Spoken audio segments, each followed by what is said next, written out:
बच्चों, आज कक्षा तीसरी में आज की क्लास में अपन पढ़ेंगे पाठ 7 अंतरिक्ष विजय। पाठ का नाम क्या है? अंतरिक्ष विजय। इस पाठ का उद्देश्य बच्चों अंतरिक्ष के बारे में जानकारी देना और विश्व की अंतरिक्ष की विभिन्न गतियों से परिचित कराना है। रॉकेट के बारे में बताना, बच्चों को अंतरिक्ष के बारे में जानकारी देना इस पाठ का उद्देश्य है। तो बच्चों, आपके पास अगर किताब नहीं भी होगी तो आप इस वीडियो को ध्यान से देखना, तो इसमें आपको सब जानकारी मिल जाएगी। तो अपन पहले पाठ के बारे में मैंने आपको बता दिया है कि किस बात का इसमें जानकारी दी गई है। पाठ को शुरू करती हूँ मैं अब। धरती पर पैदा होते ही मनुष्य कौतूहल से आकाश में चमकते हुए चांद सितारों को देखता है। इन रहस्य भरे पिंडों को देखकर आदमी के मन में अनेक प्रश्न आते हैं कि क्या वह चंद्रमा तक जा सकता है? क्या वह तारों की दुनिया का चक्कर लगा सकता है? क्या यह भी संभव है कि आदमी ग्रह नक्षत्र पर जाकर रह भी सकता है? ये ऐसे प्रश्न हैं जो आदमी के मन में हजारों वर्षों तक गूंजते रहते हैं। बच्चों, अपन भी चांद सितारों को देखते हैं, आसमान में देखते हैं, तो अपन भी ये सोचते हैं कि क्या अपन चांद पर जा सकते हैं, ग्रह नक्षत्र में जाकर उनको छू सकते हैं, चांद तारों को छू सकते हैं। ऐसी अपनी भी इच्छा होती है, ऐसा अपन भी सोचते हैं। तो इस पाठ में बताया गया है कि मनुष्य पिंडों को देखकर, रहस्य भरे पिंडों को देखकर उसके मन में क्या क्या प्रश्न आते हैं ये बता रहे हैं। आगे इसमें देखिए अगली लाइन में, धीरे धीरे समय गुजरता गया और मानव अपनी कल्पना के आधार पर एक नई दुनिया के बारे में जानकारी प्राप्त करता गया और देखते ही देखते मनुष्य ने हवाई जहाज बना डाले। समय के साथ साथ कल्पना के साथ, मतलब पहले तो मनुष्य ने कल्पना की थी, उसके बाद मनुष्य ने प्रयोग करके भी देखे और देखते ही देखते हवाई जहाज भी बना दिए। पहले सिर्फ मनुष्य ये सोचता है कि क्या हम आकाश में उड़ सकते हैं, ऐसा उन्होंने सोचा था, लेकिन फिर उन्होंने अपनी कल्पना को हकीकत में भी बदल डाला, यानी कि हवाई जहाज भी बना डाले। हवाई जहाज के निर्माण और उड़ानों से मनुष्य को संतोष नहीं हुआ, क्योंकि उसे तो आसमान में जाकर रहस्यमय चांद, सितारों और ग्रहों को देखना था।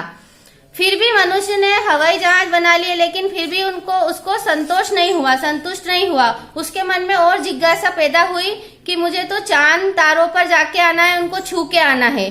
तो फिर क्या, रूस के वैज्ञानिकों ने एक उपग्रह तैयार किया जिसका नाम स्पुतनिक था। उपग्रह का नाम क्या था बच्चों? स्पुतनिक। ये आपका प्रश्न भी आ सकता है कि रूस के वैज्ञानिकों ने कौन से उपग्रह का निर्माण किया था, तो आप ये नाम याद रखना, स्पुतनिक।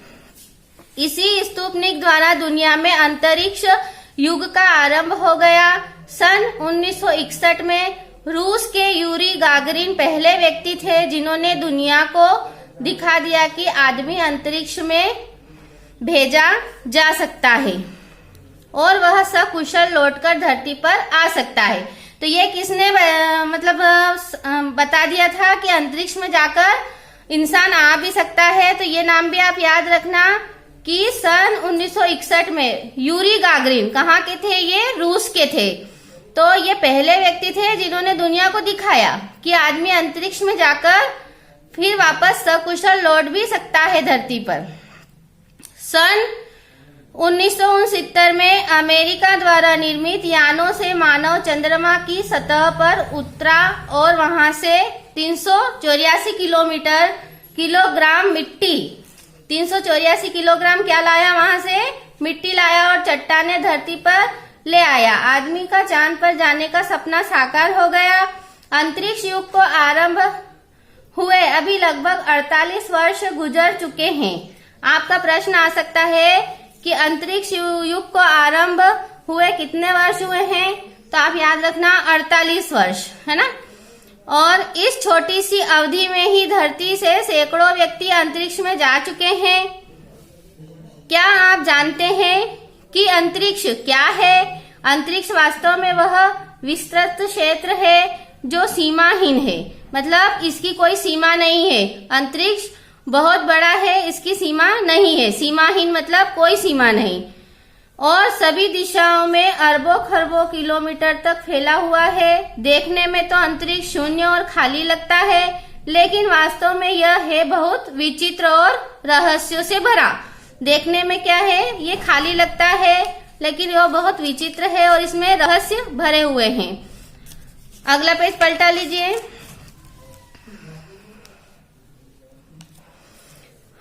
ये देखिए, अंतरिक्ष में आपको ये चित्र भी इसमें बुक में दे रखा है। अंतरिक्ष यात्री कैसे इसमें चित्र में, इनके कपड़े अलग है, इनके पीठ पर ये ऑक्सीजन का सिलेंडर भी है। तो ये अंतरिक्ष यात्री का आपको चित्र दे रखा है, आप ध्यान से देखना आपकी बुक में। अगली लाइन में देखिए, अंतरिक्ष में जाने वाले यात्रियों के लिए वहां अनेक खतरे हैं। वहां वायु नहीं है, इसलिए सांस लेने के लिए अंतरिक्ष यात्री अपने साथ गैस सिलेंडर भी ले जाते हैं। चित्र में दे रखा है, उसकी पीठ पर जो सिलेंडर टंगा हुआ है वो काय का है, ऑक्सीजन का। वहां ऑक्सीजन नहीं मिलती है, इसलिए ये ऑक्सीजन ले जाना जरूरी है। अंतरिक्ष की एक विचित्रता और भी है कि वहां कोई आवाज सुनाई नहीं देती है। बिल्कुल सुनसान रहता है, वहां पर किसी भी तरह की आवाज नहीं होती है। यदि आप किसी को आवाज लगाएं तो वह सुन नहीं पाएगा। अंतरिक्ष का वातावरण इतना भयानक है कि वहां मनुष्य का जीवित रहना असंभव है। लेकिन अंतरिक्ष की खोज और अंतरिक्ष की यात्रा से लाभ भी बहुत हुए हैं। अंतरिक्ष यात्राओं से चंद्रमा के विषय में जो जानकारी प्राप्त हुई है और साथ ही कई अन्य ग्रहों के विषय में भी जानकारी मिली है। तो अंतरिक्ष से अपन को क्या क्या जानकारी मिली है, चंद्रमा के विषय में जानकारी प्राप्त हुई है और साथ में ग्रहों के बारे में भी जानकारी मिली है। अब मनुष्य ने ऐसे संचार यंत्र बना डाले हैं जो पृथ्वी से अंतरिक्ष में और अंतरिक्ष से पृथ्वी पर संदेश भेज सकते हैं। इनकी सहायता से टेलीफोन, टेलीविजन में बहुत तेजी से विकास हुआ है। विश्व को किसी भी देश से टेलीफोन संपर्क स्थापित करना या वहां से टेलीविजन कार्यक्रम प्रेषित करना या देखना आज साधारण बातें हो गई हैं। मतलब अंतरिक्ष से ही टेलीविजन कार्यक्रम प्रेषित कर सकते हैं, टेलीफोन संपर्क भी कर सकते हैं अंतरिक्ष से। अगली लाइन में देखिए कि अंतरिक्ष विज्ञान का विकास भारत में भी हुआ है। भारत में अंतरिक्ष विज्ञान की सफलता का श्रेय डॉक्टर विक्रम साराभाई को जाता है। ये आपका प्रश्न आ सकता है कि भारत में अंतरिक्ष विज्ञान की सफलता का श्रेय किसको मिला है, तो ये नाम आप याद कर लेना, डॉक्टर विक्रम साराभाई को ये श्रेय जाता है। भारत में थुम्बा रॉकेट लॉन्चिंग स्टेशन का निर्माण किया गया है। तो कौन से रॉकेट लॉन्चिंग स्टेशन का निर्माण है, ये भी आपको याद रखना है। भारत में थुम्बा रॉकेट लॉन्चिंग स्टेशन का निर्माण किया गया है। भारत में निर्मित आर्यभट्ट नामक प्रथम उपग्रह अंतरिक्ष में रूस से छोड़ा गया। ये भी आपका प्रश्न आ सकता है कि भारत में प्रथम उपग्रह किसके नाम से छोड़ा गया था, तो आर्यभट्ट के नाम से छोड़ा गया था प्रथम उपग्रह अंतरिक्ष में भारत में। ये भी आपको याद रखना है। ये देखिए, आपको ये एक और चित्र दे रखा है यहाँ पर। ये अंतरिक्ष में उपग्रह छोड़ा गया था, ये इसका आपको चित्र दिखाया जा रहा है, इसको ध्यान से देखिएगा। अब इसके नीचे आइए अगले पैराग्राफ पे। फिर तो भारत ने इतनी सफलता अर्जित की कि 3 इनसेट और SLV एप्पल और भास्कर उपग्रह भी अंतरिक्ष में छोड़े। अब तो दुनिया में होड़ लगी है, आदमी चांद पर आने जाने को उतावला है। मतलब अब कोई ऐसा कठिन काम नहीं है अंतरिक्ष में जाना। आदमी के पास क्या है, अभी होड़ लगी हुई है, मतलब कंपटीशन चल रहा है कि कौन चांद पर अंतरिक्ष में जाकर आ सकता है और उतावला है, हर कोई उत्सुक है वहां जाने के लिए। विज्ञान के इस विकास में भारत कहीं भी पीछे नहीं है। हमारे देश के स्क्वाड्रन लीडर राकेश शर्मा अंतरिक्ष में जाने वाले प्रथम भारतीय यात्री बने। हमारे देश के अंतरिक्ष में जाने वाले प्रथम भारतीय यात्री कौन थे, उनका नाम भी याद रखना है, राकेश शर्मा। और इनको क्या कहते हैं, हमारे देश के स्क्वाड्रन लीडर। क्या आप भी राकेश शर्मा जैसे बनना चाहते हैं? हाँ, तो आज ही से तैयारी कीजिए और बड़े होकर चांद की यात्रा करने में सफलता प्राप्त कीजिए। तो बच्चों, चित्रों को भी ध्यान से देखना। अंतरिक्ष यात्री क्या क्या लेकर जाते हैं अंतरिक्ष में, उपग्रह का चित्र आपको दे रखा है। अब आप इस पाठ के शब्दार्थ भी देख लीजिए।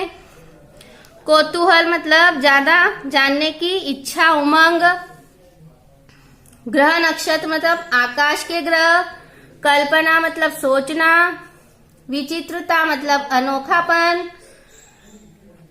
रहस्यमय मतलब जिसने न समझा जा सके, जिसे हम समझ न सके। उपग्रह मतलब आकाश में छोड़े जाने वाला यंत्र। अंतरिक्ष मतलब आकाश। सीमाहीन मतलब जिसकी कोई सीमा न हो। प्रेषित मतलब भेजना। रॉकेट लॉन्चिंग स्टेशन मतलब जहां से रॉकेट छोड़ा जाता है। और स्क्वाड्रन लीडर मतलब भारतीय वायुसेना का एक पद। स्क्वाड्रन लीडर का मतलब होता है भारतीय वायुसेना का एक पद। तो बच्चों, ये आपका हिंदी का 7 पाठ पूरा हो गया है। मैंने आपको इसको पढ़ा दिया है, समझा दिया है। आप इसको अच्छे से और पढ़ना। अगर आपके पास बुक है, नहीं है, तो आप इसको वीडियो को ध्यान से देखना।